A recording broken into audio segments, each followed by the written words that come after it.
Welcome to Meet the Author, where you can join in on insightful conversations with best-selling and award-winning indie published authors. Your hosts today are Rob and Joan, who themselves are indie published authors, book publicists, and paranormal investigators with Tampa Bay Spirits, based in Tampa Bay, Florida. Thanks for dropping by. And now, on with the show.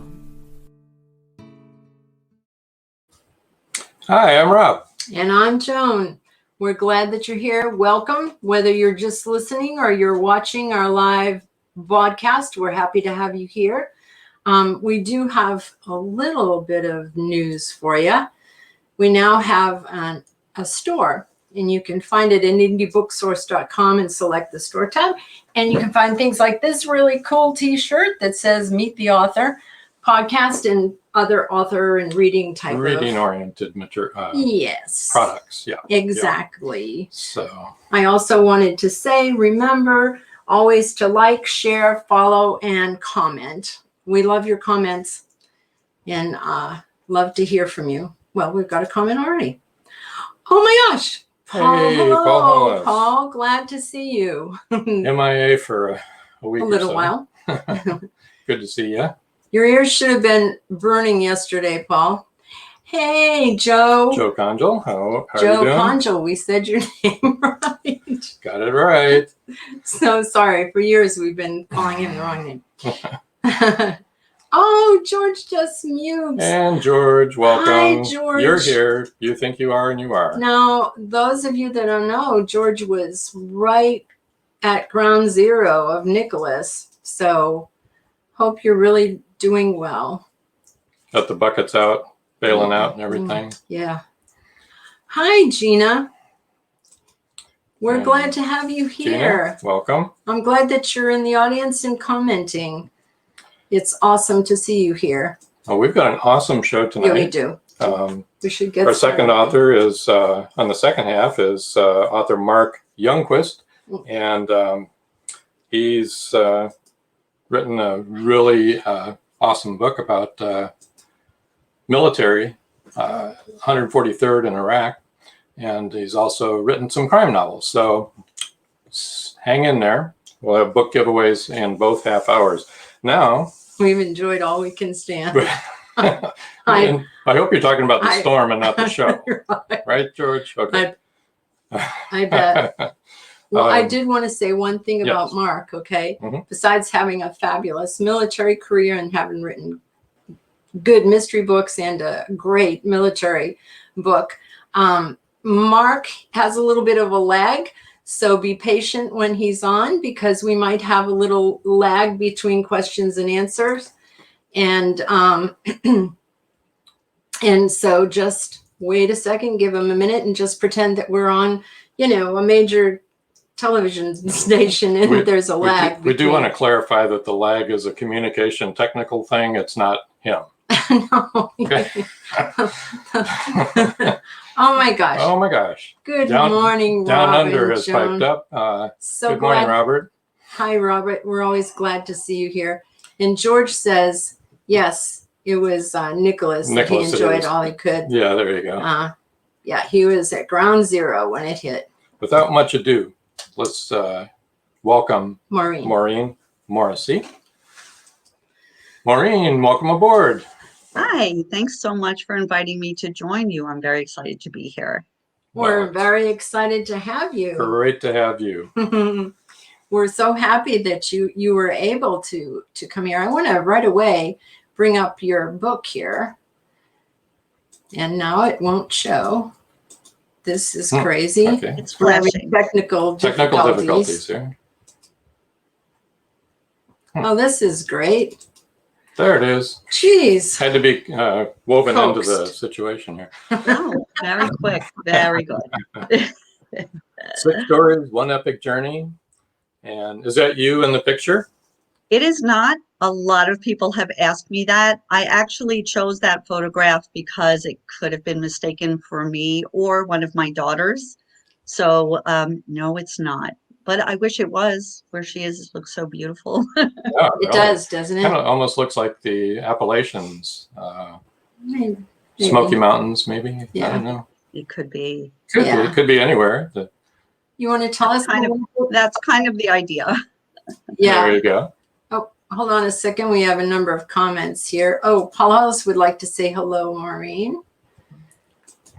And Robert White said it was a supplement. Hey, we'll just leave that comment. There you go. Oh, Julie Green says hello. Hi, that's Maureen. my cousin. Hi, Sue. Hi, Julie. Hi, Sue. I Welcome. think there's a lot of family members watching and friends too. So Well, there's gonna be a lot of. welcome to everybody. Hi, Join everybody. us every Wednesday. And for tonight, give us a like and a share and comments. We love the comments. Yeah. And go ahead. You were just about to tell us about your book. right. So Woven is a series of stories. It is it weaves together the stories of several different families, and it is written as a series of novellas, and it goes back in history to the 1850s, and it moves through some very well-known historical events that all of us learned about in school, and some we actually maybe didn't know about. And it takes people who were able to survive some of these pretty drastic events and actually wind up in the United States at different points in American history. And then people come together through generations of Americans, and it kind of weaves together their history to more modern day America and into the 2000s. So it combines history and adventure and strength and adversity. And it really, the goal is to show that if you can survive some of the events, then you live to create the next generation, and that next generation moves on. And so it's really meant to show how we all are connected to our pasts and to our futures. And to always hope and to move forward. It does offer hope. I think it offers a lot of hope, sometimes in very dark times. Yeah. Well, considering the subject material and the fact that they do. Jerry says hello to you. Hi, Jerry. Thank you. Also, one of my beta readers. One of what did She's you one say? of my beta readers, and a friend, Jerry, helped me do a lot. She's actually mentioned in the thank yous because she helped me with to make the book what it is. So. We need our beta readers. That's my goodness. Mm-hmm. We like that when people say, "Are you sure you want to say?" Yes, I do hear that, and I listen to those comments. Oh, absolutely. They're very helpful. People to like the book. Yeah. Yeah, you want people to read it and understand it, right? That is important. So what motivated you to write? This book, or in general? I mean, that's too slight. General. How about in general? Oh, so I have always loved books since I was very little. I loved story, reading, listening, watching them on TV. And I remember one of my earlier memories is having a publishing center in my bedroom where I would write down some of the stories I heard on that cheap manila paper that if you push too hard with the pencil, it went right through. So I clearly remember kind of taking a pencil, and I'm not great at drawing, but I did try to illustrate my own books. And at that time, I was writing a lot of ghost stories and scary stories, and the kind of stories that you heard around campfires. And then one of my earliest rejections actually came from my mother when I tried to sell her one of the books I had created for a nickel, and she turned me down.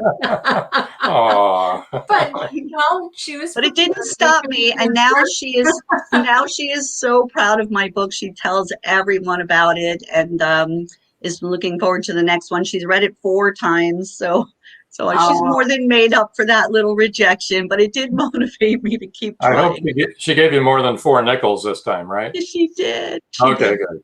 But I know I just continued to write as an educator. I did a lot of professional writing, and it really wasn't until I retired in June of 2020 that I had the time and the ability to sit down and put this story down, which has been in my head for probably 10 years. And I was really thrilled to be able to finally get it out on paper, because it's been eating at me for a long time to get it down. So that goes back then to the second part of the question that Right. you mentioned, or this book. So what did motivate you to write this particular book, these series of novellas? So it's sad for me to say this as a teacher, but as a student, as a child, I didn't love things like history, geography, social studies topics.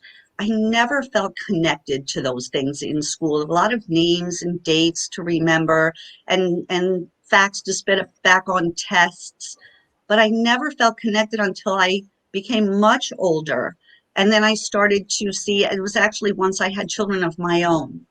And then I started to see where I kind of fit in world history. I'm the child of Holocaust survivors and refugees, and my husband's family also has a story, and very, very different than mine. And I began to think it was really important to share these stories, not just with my children, but with my friends, my family members.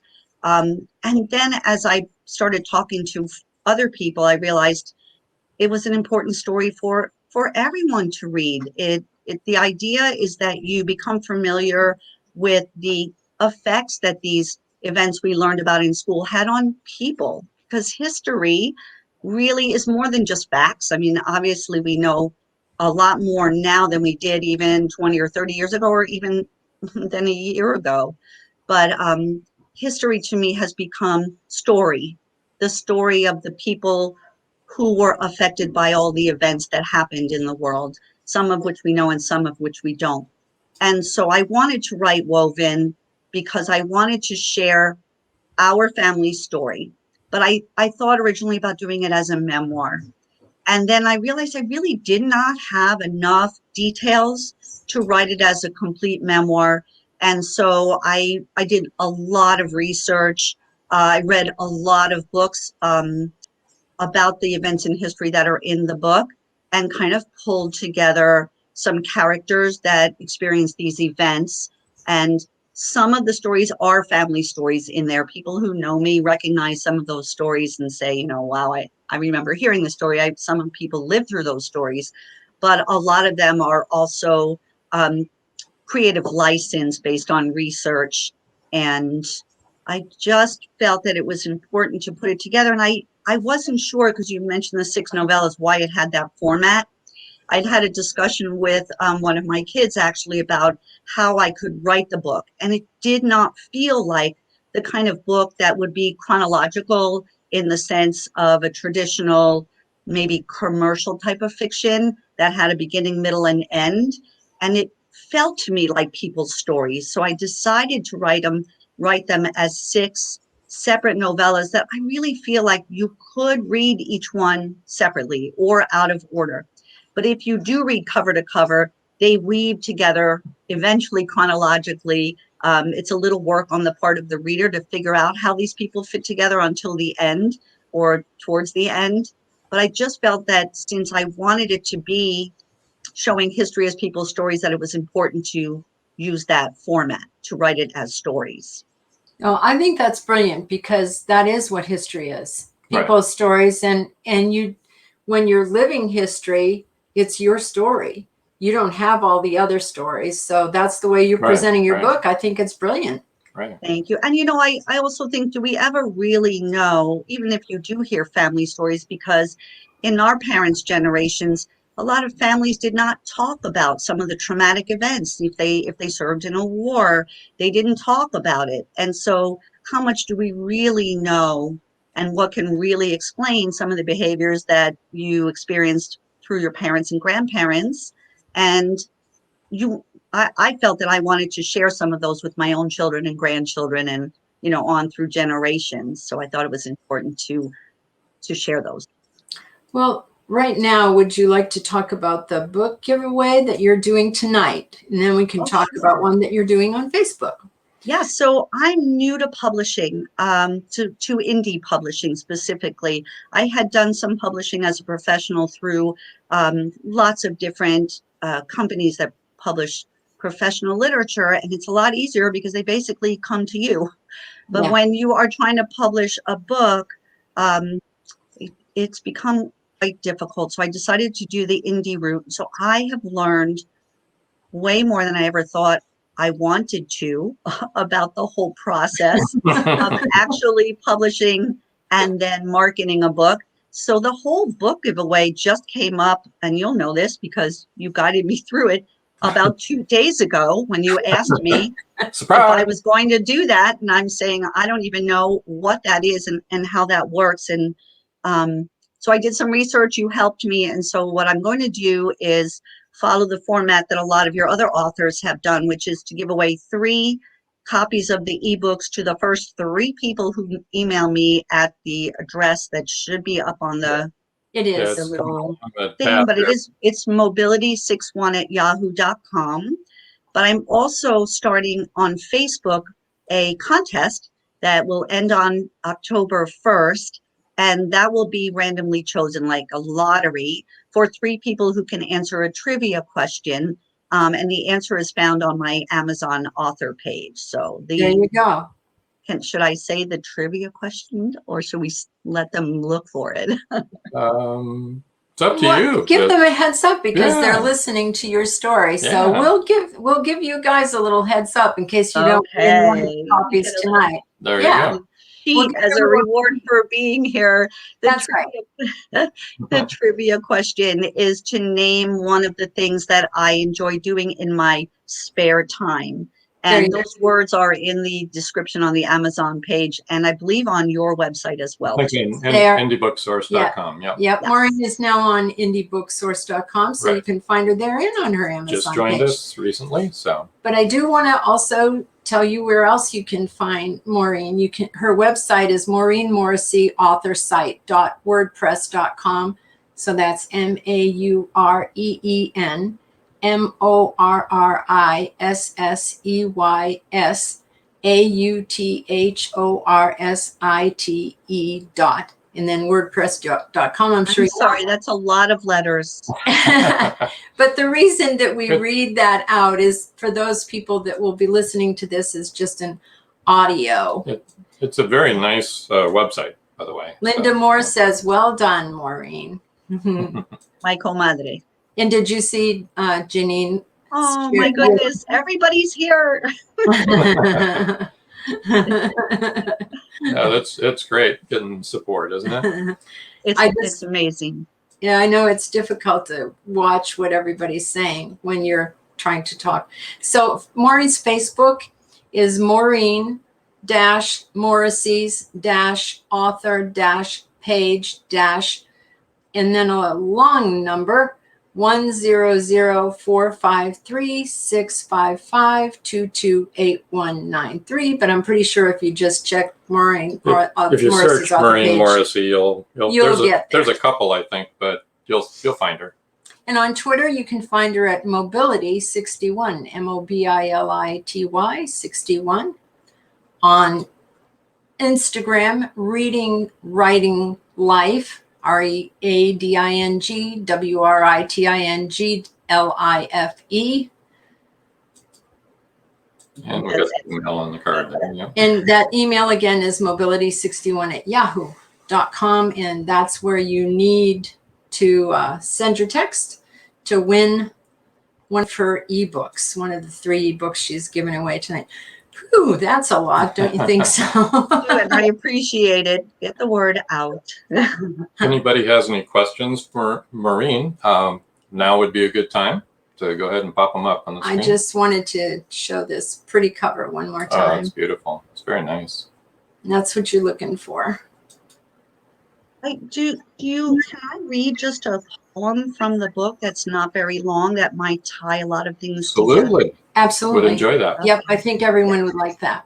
So it's at the beginning of the book, and it just kind of weaves the whole story together and kind of teases you a little bit, maybe makes you think as well. Time, human time, passes slowly each day, week, month, and yet, where did the time go? How did the numbers, my numbers, get so big? Generations, not just a word. Descendants, not just a word. History, not just a word. All stories, people's stories that bring us to here, bring us to now, bring us to me, to you, to this. Threads woven into a masterpiece are still thread. That's beautiful. Ooh, nice. Do you see the comment you got from your daughter? Oh, those are my kids in Colorado. Melissa says, wonderful Thank you, talk, darling. Mom. And Trish Pipkins has a question. Oh, nope, sorry, that's Jerry Strauss. When will she be releasing another book? Okay. Jerry, I love you, Jer, because she does know the answer to this question since she beta read it already. I am hard at work at another book, also a historical fiction, but more recent history, 60s, 70s, 80s, New York City mostly. There are stories woven into the book. It's not called woven. That do tell earlier histories in New York City.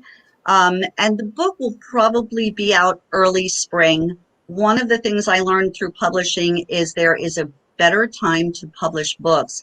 This book was published in November, December, because as ignorant as I was, I thought, oh, just in time for Christmas, not realizing that nobody would speak to me because they had been ordering Christmas books in August. So I realized that it was a better idea to independently publish in early spring, more thinking in time for summer reading and then maybe holiday season. So Yeah, and January and February are really bad time because everybody's just bought a whole bunch of books for Christmas. So that's usually a really slow time in publishing. Your next book isn't going to be called Unraveled, is it? No, but I might write that down because I like that. There you go. Trish Pipkins has a question. If you could time travel, when would you go? That's a great question because people who know me well probably already know the answer to that question. You might think I go back in time, but I actually would like to go forward. I would like to come back in about 100 years just to see where we are. And then I would like to come back in like 200 or 300 years and then 1,000 years. I just want to know what happens to us and where the story leads. So I would go into the future. That would be the answer to that question. There you go. Oh, that's my son. Loved every page of Woven. Cannot wait for round 2. That's from Ian and Stephanie. Yes. Very nice. Daughter-in-law. Oops, sorry. Joe Conjal, I love your almost dry humor. Hi, Rob. Joe, why don't you move on down here to Florida? Joe, don't. Not so dry. I him, Joe. Almost dry. Almost dry. Wait a minute. Oh boy. Oh, here's Robert. He always has such good ideas. Another possible title, Tapestry Tales. There you go. That is nice. I like that. Mm-hmm. It's a great idea. I almost feel like it would be a great series to just invite people to contribute their own tales to. Yeah. An anthology. Because it's a tapestry, but Woven is like that too. It's a tapestry of things that's that are a really together. great title. Yeah. Mm-hmm. And Trish says he's the king of dad jokes. That's her dad. She gave him a T-shirt that actually says that. The king of dad jokes. Well, basically that. Yeah. But yes, Tapestry Tales. That sounds good. Melissa has something to say to you. Oh, who's your favorite character? That's not fair. My favorite character. Oh my goodness. Well, I think she's going to know this one too, Oma, even though I'm Oma because of my family history to our grandchildren. I'm Oma. And one of the characters in the story who begins as a young woman eventually becomes Oma, which is Dutch for grandmother and German as well. So I'd have to say probably Oma overall is my favorite character because I feel like I'm her namesake, I guess. But as far as which characters I thought were just beastly and amazing, Lillian had some story. She came from very little. She experienced the Depression in the Midwest. She joined the army. She wound up, I don't want to give away too much, but she wound up doing some pretty beastly things during World War II. And I do love strong female characters, so I love Lillian. So Pam has a question. Will the new book be autobiographical?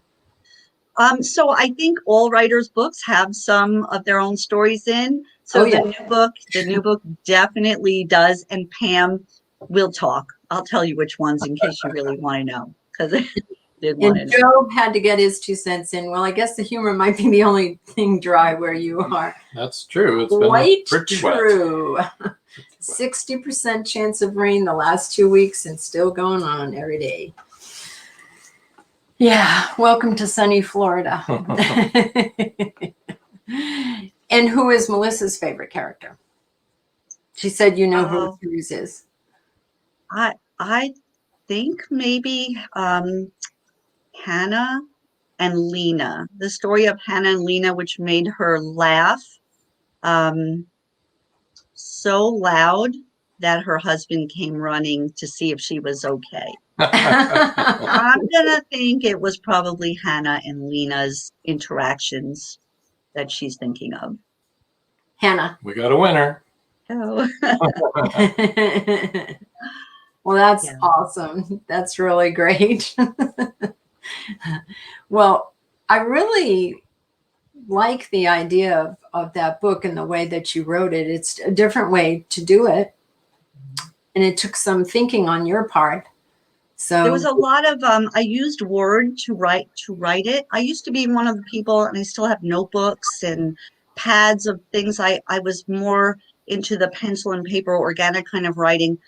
But once I started writing Woven on Word, I found that because I didn't know how I wanted to organize the book, it was much easier to write it as the series of novellas, and then very easy to just move entire chunks around. You can literally move entire pieces of so it was almost like one of those games where you're like, I don't know, where's it going to be? Is it going to be first? Is it going to be last? How do I start it? So that's kind of what happened through the book. And then like a lot of things, and I've heard it from a lot of fiction writers, when it's just like, bingo, that's the one. Yep. And that's what happened with Woven. Yeah. Well, plus if you accidentally delete one of those little blocks, you can always hit the arrow and it'll come back. So yes, it doesn't go away forever. That's how we write. And rewrite. And rewrite. And rewrite. And sometimes don't rewrite. Well, at some point you just pull the plug and say, that's it. I love it. This is good. I'm going for it. And put it out there in the world and hope that people get something out of it. One of the things that I learned about writing, the writing process, because as an educator, I've taught kindergarten through graduate school, and I've taught writing workshop to also colleagues and teachers throughout my career. You just have to sit down, put your thoughts down, try to organize them, and then you learn about the process that at one point you just have to think of it as an art where, you and I are all looking at a painting. We're all going to have different emotions, responses. You might be bored by it. I might be in tears. You might be looking at it going, I don't get it. And I feel like writing is that same thing. And I put the book together and thought, I like it. Hopefully people will get something out of it. But story is an art. Telling story, writing story is an art. And I think most of us are capable of doing it in some form or another. A friend of mine, a former colleague out in Arizona where we started working, I had a conversation with him because he has a crazy family history. And I said he needed to write the story down. And he gave me a little reprimand and he said, I'm a painter. I paint my history. And he sent me all of his work and I could see it. I still think he should write it. But he's enjoying I can see what he's saying is this is how I put out my history through these paintings. And they're very intense, amazing paintings. So I can see where he would say that's his art and his mind. But I still think everyone has stories to tell and they need to tell them. They need to be told. Get them on paper. Yeah. Somehow. So it's about time to take our commercial break. I would like to encourage everyone to hang in there, stay, hear what Mark has to say. He's got a story to tell. And we'll be back, and Maureen will have some more input as well At the end of the show. in the second half hour. It's going to be a good half hour, so sit tight. Don't go anywhere.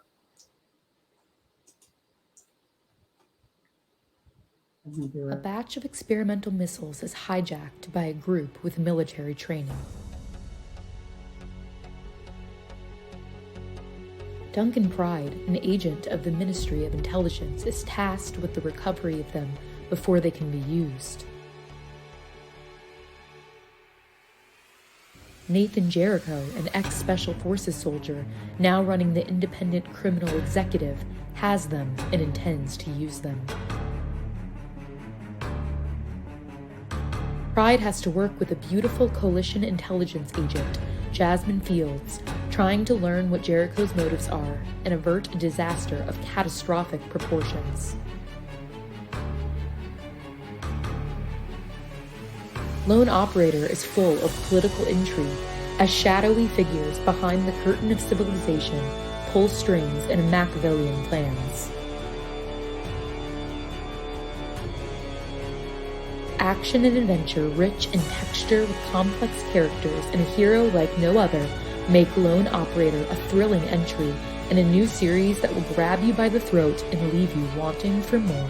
Lone Operator, the Duncan Pride series by Jan Damagala. Available now on Amazon, Barnes & Noble, and retailers worldwide. Alana's. WLFE Digital Broadcast Network presents Variety Unlimited Television. Watch shows like Meet the Author Podcast, The Bipolar DM, Just Cindy, Card Pulls and Coffee, Unfiltered Talk with Bryce, and more. That's right, our shows are your shows on WLFE Digital Broadcast Network. And now, back to the show.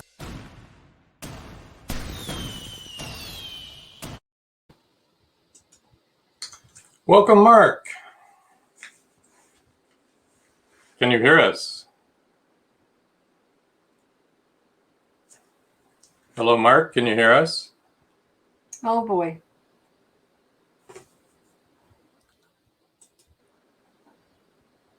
Oh. Can you hear us, I'm on Mark? the screen, but I'm not hearing anything. Oh, there we go. Now we Oh. can hear you. All right. Here, let's send him a text then. Go ahead. Am on. Okay. All right. All right. Well, Here, send him a private text and tell him to just tell us about your book. We're having technical difficulties.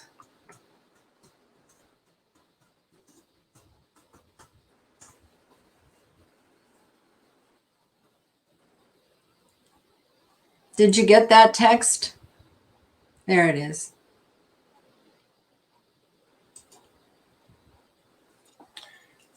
well, sometimes this happens, I'm afraid. Good evening. Good evening. There you are. Can you tell us a little bit about your book? I'm here. Very little's coming through. Okay. All right. You want to try to go out and come back in?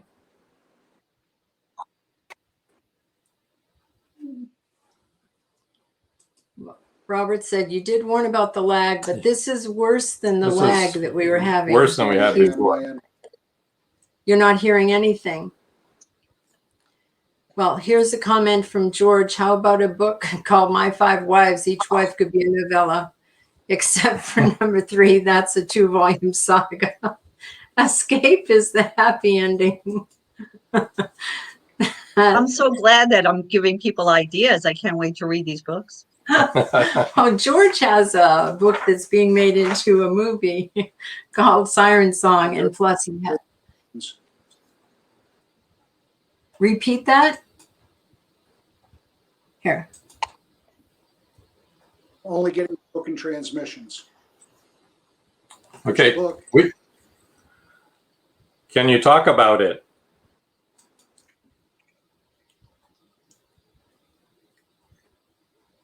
Can you tell us about your book?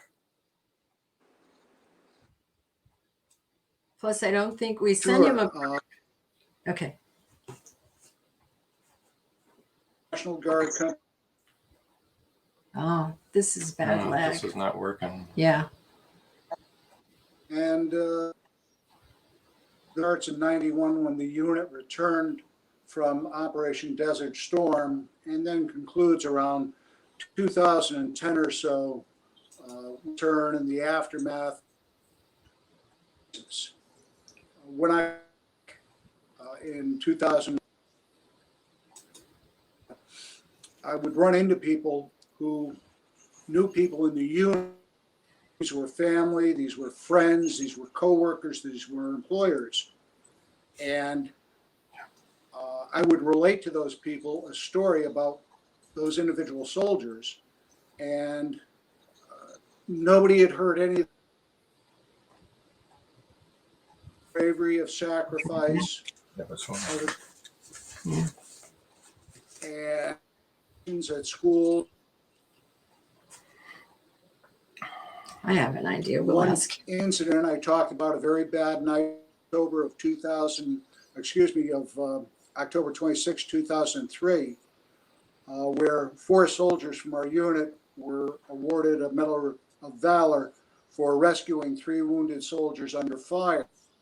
Now, the only name I mentioned when I did the presentation is the young lady we lost, Rachel Boswell. She was from Wisconsin, and she was with 9th Army. Our soldier, We have him call us. 2 soldiers.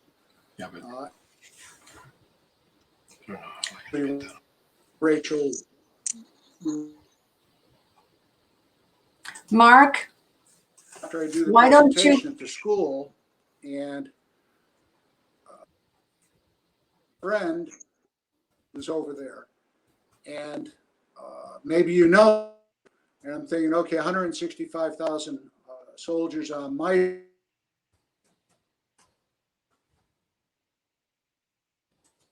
here, and Andrea that went to the aid. oh boy. All right.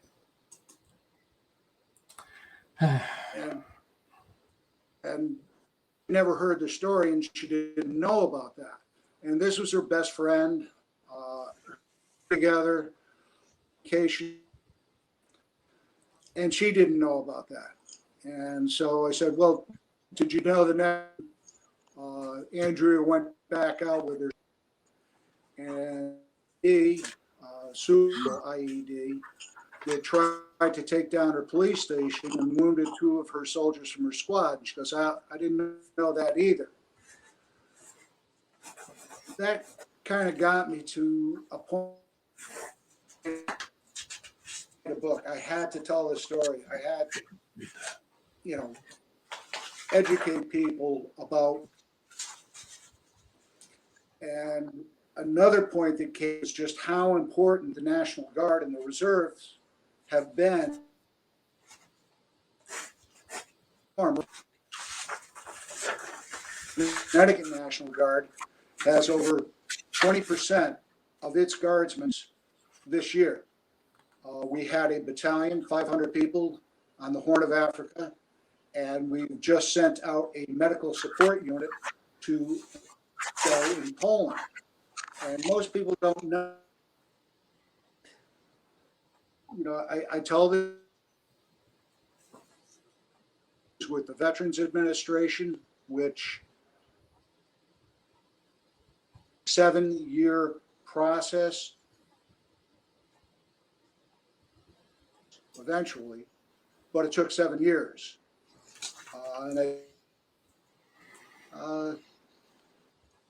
And I told the story. Some of it's not nice, but it is what it is. Yeah. Okay. Mark, if you can hear us, can you call us on the phone? We gave you our Yes, you telephone can. number. Call us on our. Sometimes you're coming in broken, though, unfortunately. Yeah, you Call call us us on on the the phone and we can ask you questions and we can relay it to the I audience. might be able to put it up here on speaker. Yeah. Give Like- us a call. Call. You're You. too broken. I think you want me to get my Call us. Call. You've got my me. you number. don't have it. Call your phone.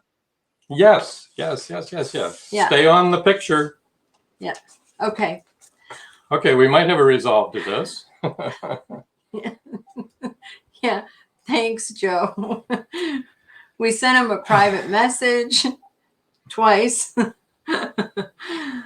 Oh, Well, and Melissa this had stuff said, happens. yeah, you this know. stuff happens. Melissa said, I wish his connection was better because the bits and pieces sound fascinating. Thank you to Mark for your military service. And we all agree with that. And hopefully now he can call us and we can ask him questions. Oh, it's telling me it's busy. It's saying what? All circuits busy. It was telling me all circuits were busy. That's insane. Nobody's calling me, so No. not that popular.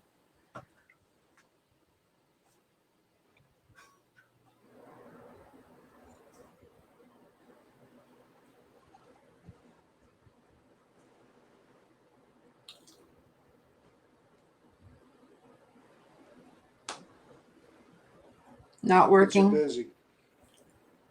Wow.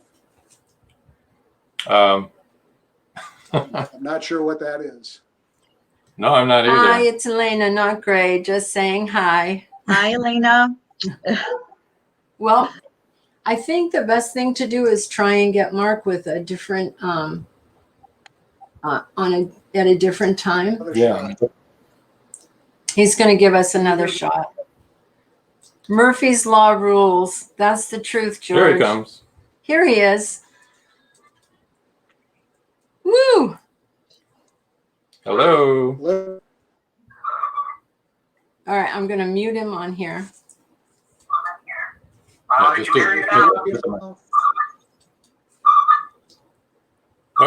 okay. Let's give this a try. Okay. Great. Can you guys hear? Can you guys hear Mark? Yes. Does anybody hear me now? Yes. Are you there, Atlanta? Houston, we got a problem. All right. Oh, Oh my goodness. All right. All right. Again, here's his book that he was trying to tell us about. And 143rd in Iraq, training the Iraqi police in spite of it all. It's a true story. We have a lot of comments. Yes, we can hear everyone saying they can hear you. Yay. Yay. Technology, gotta love it. Well, you were breaking up a lot in what you just had to say. Can you kind of highlight it? Now we lost your picture. That's okay. You Yeah, can still we hear can him. still So hear go you. ahead and tell us your story, Mark. We're all listening. We're Okay. all ears. did any of the story come true? No, in Bits such and bits and pieces. pieces, it was difficult to understand. So go ahead.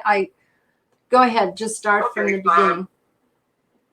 The 143rd in Iraq is the story of a second National Guard company that went to Baghdad in 2003. The book itself starts in 1991 when the unit came back from Desert Storm. It ends approximately 2010 with the rise of ISIS. We were long gone by that.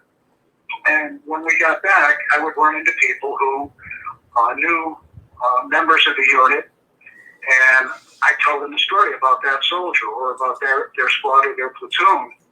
And not one person had ever heard any of the stories. And we're talking about bravery and sacrifice and, stepping up and, doing more than what was expected. And, it kind of, I won't say I was upset, but I was disappointed that nobody knew. And then I started doing school presentations. And I talked about this one night in particular, October 26th. 2003, we got hit at the Abu Ghraib police station, not the prison. police station, which is nowhere near the prison, and all those problems. And 2 soldiers from the 709th MP Battalion, not from Connecticut, were grievously wounded. Their legs were badly injured. And 1 young lady was killed, and that was Rachel Boswell. And when I do the presentation, Rachel's the only name I mentioned. And that night, 6 MPs from our unit from Connecticut went to the aid of the 3 wounded soldiers under fire and rescued them. And they were able to provide life-saving first aid to the 2, but unfortunately, Rachel was dead on impact. And, I do the presentation, and this teacher afterwards comes up and says, "Oh, my best friend was over there."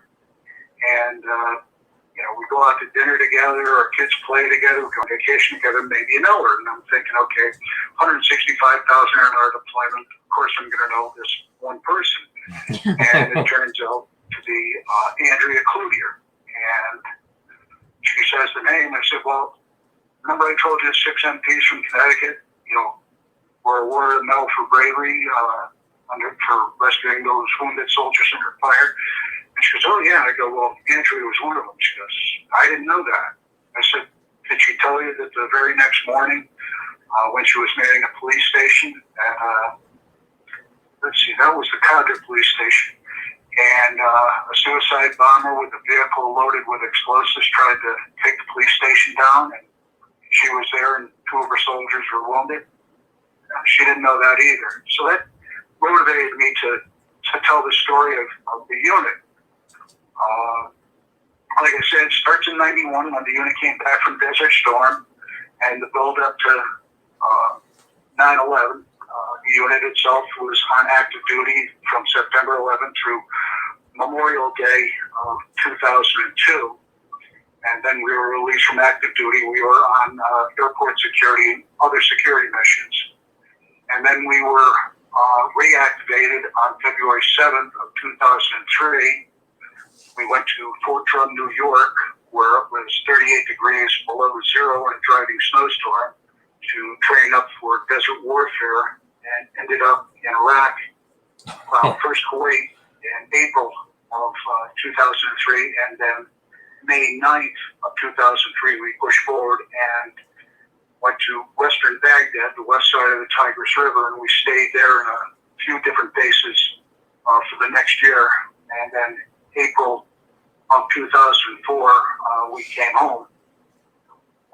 We're up there in Fort Drum, like I said, 38 degrees below zero, driving snowstorm. It's on the east end of Lake Ontario, and it starts snowing there around November. When we left in April to go to the desert, it was alternating between snow and freezing rain, and we got off the plane in Kuwait. It was 105 degrees and a sandstorm. Wow. We were so not used to the heat.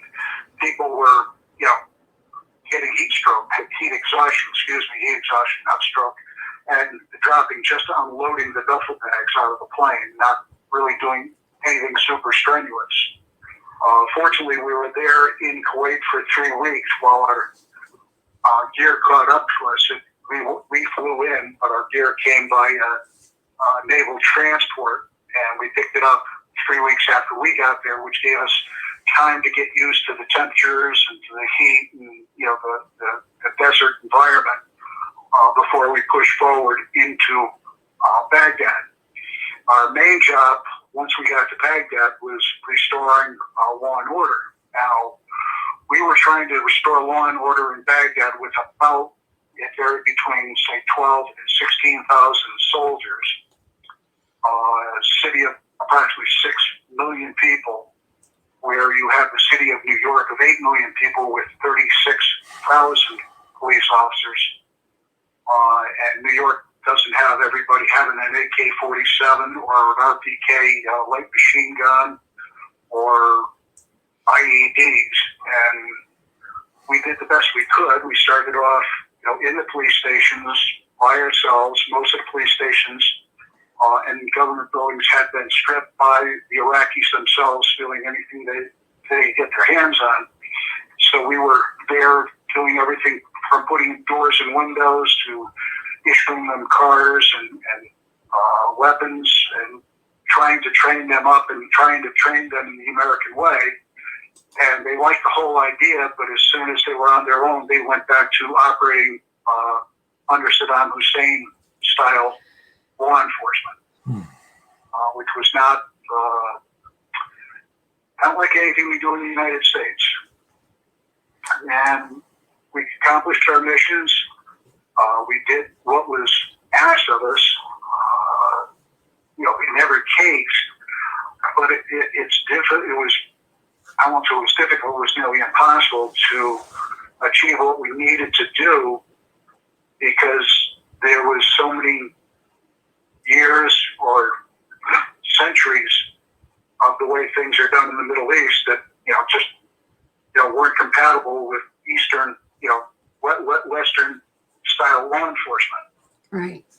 Yeah. Wow. That sounds like an impossible task. It also sounds like a worthwhile book. And I know a lot of people want to say thank you for your service, Mark, and Absolutely. for all the people that served with you. There is a book giveaway. The first person to email doghouse111@yahoo.com will win a hardcover. It says paperback, but it's actually a hardcover copy of the 143rd in Iraq, U.S. only. And the next 3 people to email will win an ebook copy of the 143rd in Iraq. Yeah, we go to 143rd, yeah. And also, I just did want to put up some of Mark's websites so that you can get in touch with him. Website is www.markyoungquist.com, MARCYOUNGQUIST.com. Twitter is @MarkJYoungquist. Facebook, you know what? Just look him up on Facebook. Yeah, just Google. And remember, Mark is with a C. Yeah, Mark is with a C, and it's Youngquist the way you would expect. And again, as I just said, I found him on there that way, so you can too. his email is doghouse111@yahoo.com. Now let's see. George Dismuke says, how does it make one feel about life after facing death almost every day for that long a time? And yes, thank you for your service. How does it feel? How does it make you feel about life after you face death? About life. Yeah. There are people that I was in law enforcement with, and of course also the military, that are no longer with us. I'm 70 years old, by the way. And, I get up and I just look out over my lawn and I look at my Labradors and I think to myself, I'm not sure why I'm here, but I really am glad, and I'm going to make the most of it. I look at the people that, didn't survive, or that have passed for any number of reasons, and just, thankful that I'm still here and I try to do, the best I can and make the most of it. Yeah, not to mention all those that came back disabled, right? Yes. In so many different ways. We had lighter casualties than we did in Vietnam, but we had, as far as fatal casualties, but we did have so many that came back with, leg and arm and head injuries, because the body armor and the helmets saved their lives, but of course couldn't protect their hands or arm or their face. And brain injuries, there are a lot of brain injuries from the IEDs, right? Yes.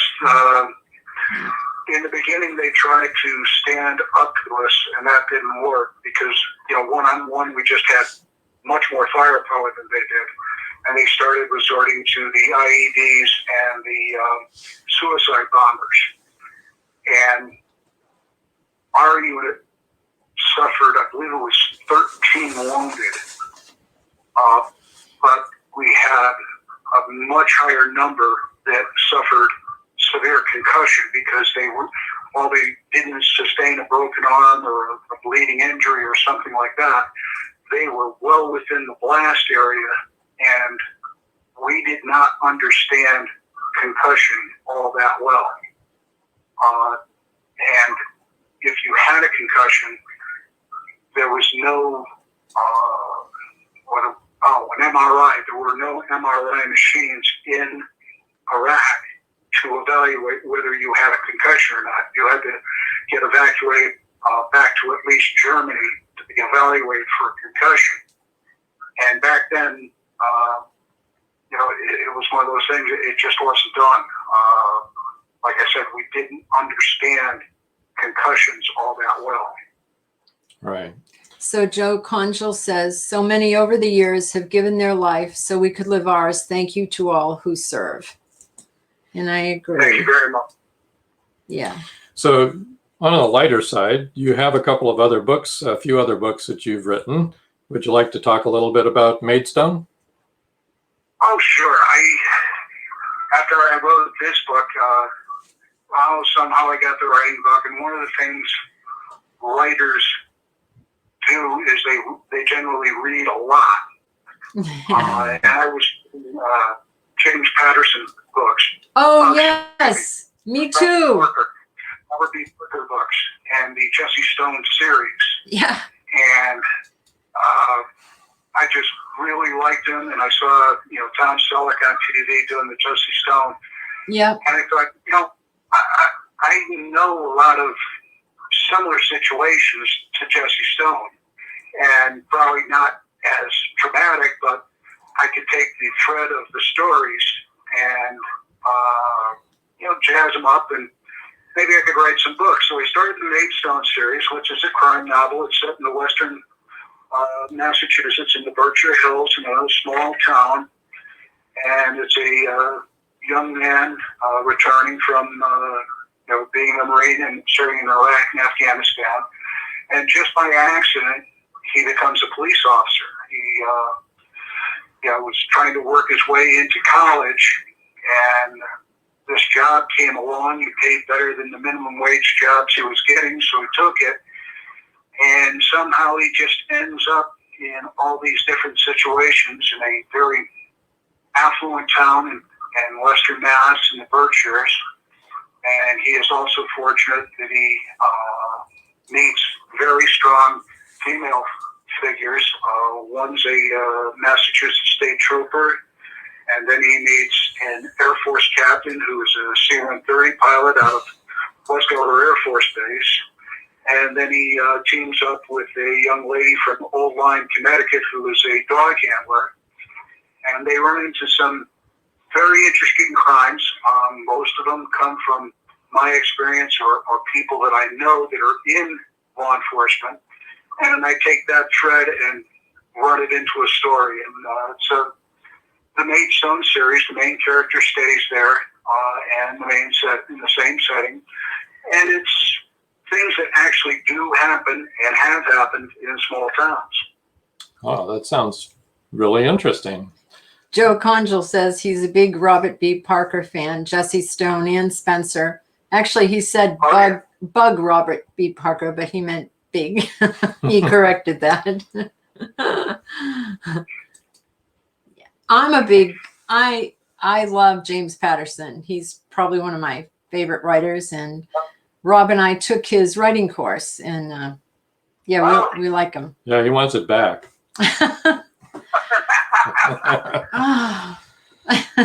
Oh boy.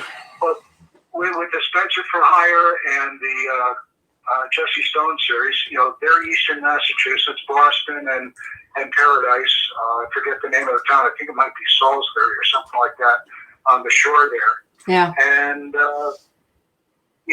things do happen in a small town that nobody expects, and this character, if he had been a New York City cop, the most he would be doing is keeping the crowd back and stringing the yellow crime scene tape. Whereas in a small town, a patrolman does get involved in serious things. Yeah, yeah. Well, that's for sure. That's the truth. My uncle was a cop in a small town. I'm Irish Catholic, and we have a lot of law enforcement people in my family tree. Odd, isn't that? Yeah. Yeah. Interesting. So Yeah. I'd like to open this up now. If you guys, Maureen or Mark, either one of you have questions for each other or comments to each other, go ahead. And anybody from the audience have a question for either one of these two great authors, we'd appreciate that. Well, I'll jump in. Oh, go ahead. You want to read Robert's comment? Robert said Trish, next short for him should read The Dad of Dad Jokes. I want to thank Mark for your service and say that you're a perfect example of what I was talking about when I said there are stories people don't know. And as terrifying as your story is, Yeah. it needs to be told. Yeah. There are a lot of stories of very scary events that people live through, and those are the stories that inform future generations. We learn from those stories. So I really appreciate the book you wrote about your time in Iraq, and of course, thank you and all of your colleagues for your service. But I also love what you were saying about writing stories about police officers in the Berkshires, which is a place we've spent a lot of time with our kids camping up there in South End, Vermont, and hanging out at Tanglewood and Great Barrington. So we know the area well. So I will definitely want to read some of those. But the idea that you took stories that really did happen and weave them, I guess that's my theme, into your books is just a great example of great writing. So thanks for sharing all of that. Oh, thank you very much. You'll recognize, if you've been in the Berkshires, you'll recognize all the places I'm talking about. Some I use the actual name, whether it be Butternut Basin ski area or hiking at the ledges or, getting down to the old mill in Eggermont. Yeah. I needed a small New England town to write about, so I found it's actually Stockbridge and the general area of Stockbridge. And if you're going to go someplace and do some research, you can really enjoy yourself in the Berkshires up there. This is true. There we go.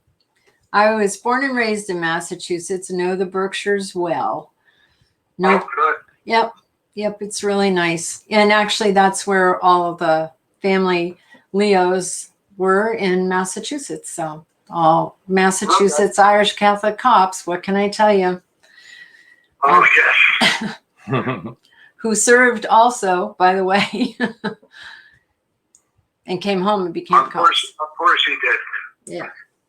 My brother was in NAM, and then he was FBI, and he went to the Treasury Department and was ATF.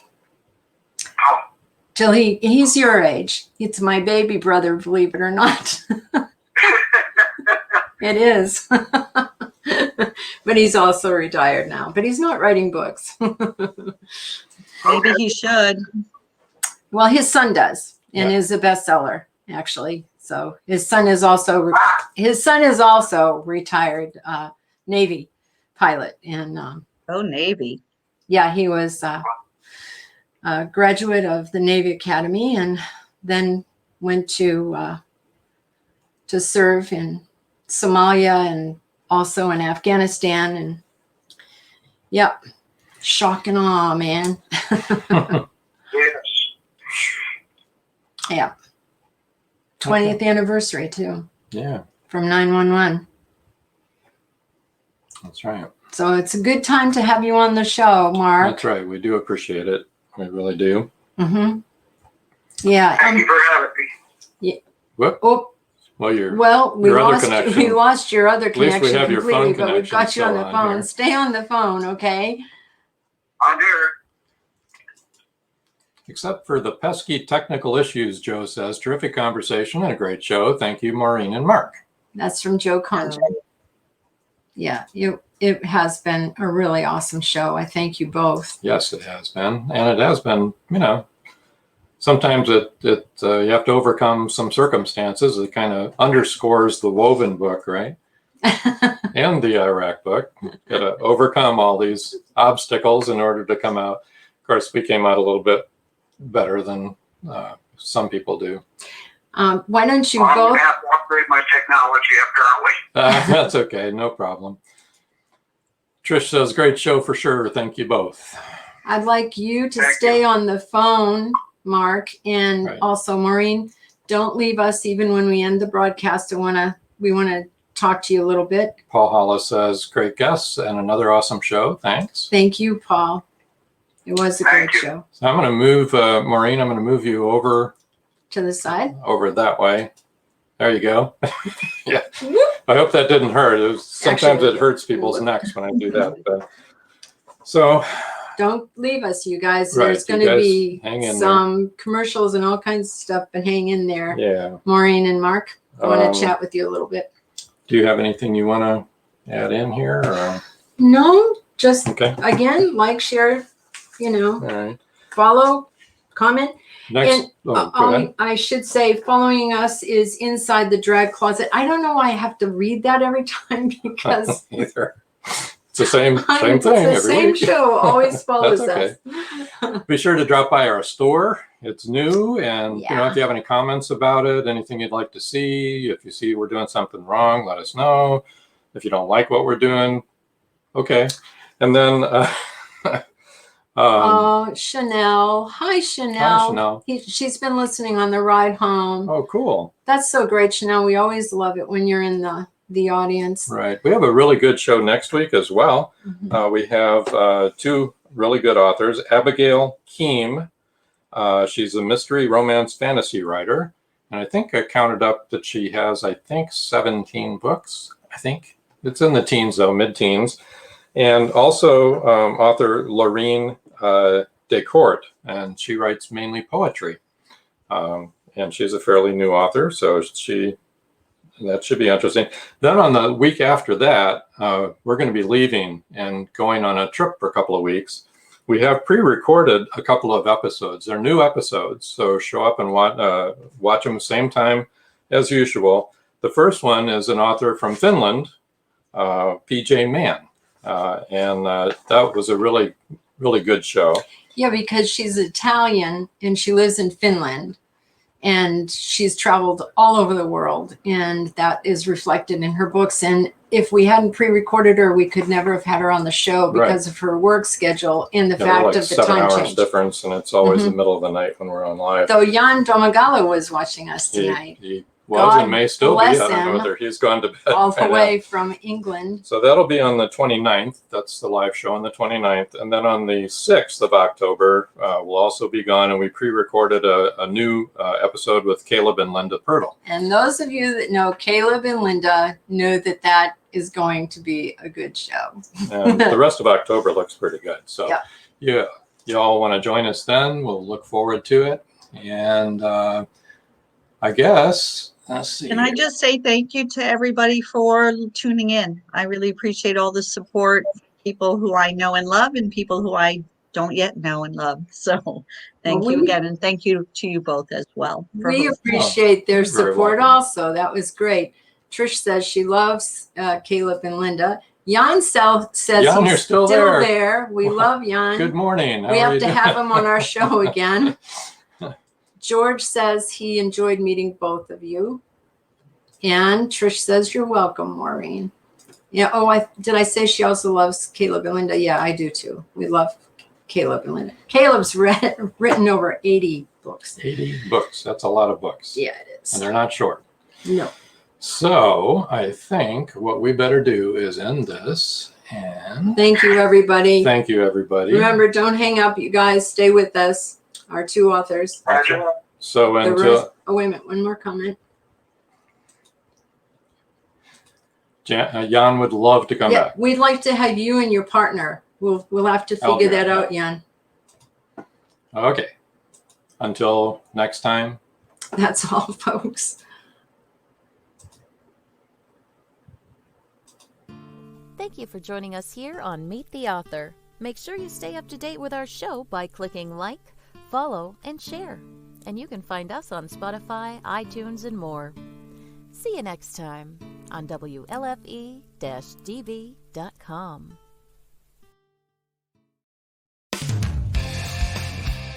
You've been listening to WLFE-DB.com, where our shows are your shows.